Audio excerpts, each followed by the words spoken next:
waayahay waxaan la joogaa sida arkaysaan cali axmed cali abaalmarinta maxfadda halkan ka dhacday waxaa loo aqoonsaday inuu yahay wiilka ugu da'da yar ee dabcan ganacsada ama halabuuraha cali ku soo dhawow keenan meeqa sana jirtaa marka hore 12 sano waay 12 sana jirtaa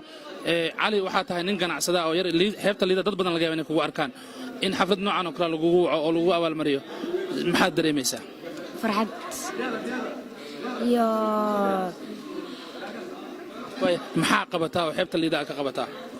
oo ku qanacsadaa ganacsi nooc qabataa miisaan aad leedahay ka waran in meel sidaan oo kale inta lagu waco lagu dhiirigeliyo maxay kula tahay maxaa dareemaysaa waxaa dareemaa dhiirigelin waaya adoo codkoogana kor u qaaday caliyo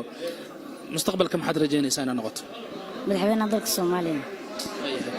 ka waran ganacsigaaga caadiga ah ani dhowr mar aan liida imaaday ama dad badan yimaadeen waxaa laga yaabaa inay ku arkaado xilli habeen shaqeynaya shaqada meeqa saac soo gashaa meeqa saac iska baxdaa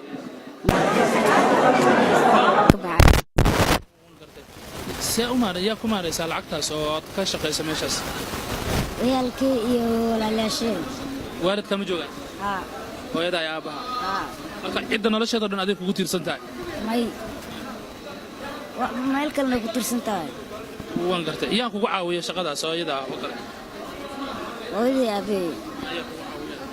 waayahay ugu dambaynta marka dadka Soomaalida ama dhalinyarada adigoo kale ah carruurta yarada maxaad leedahay oo aad fariin u diraysaa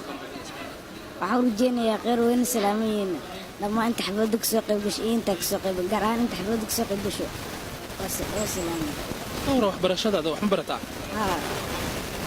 maadooyinka saddex ka mustaqbalka ganacsadana si noqoto madaxweynaha noqoto madaxweynaha noqdo rajeynayaa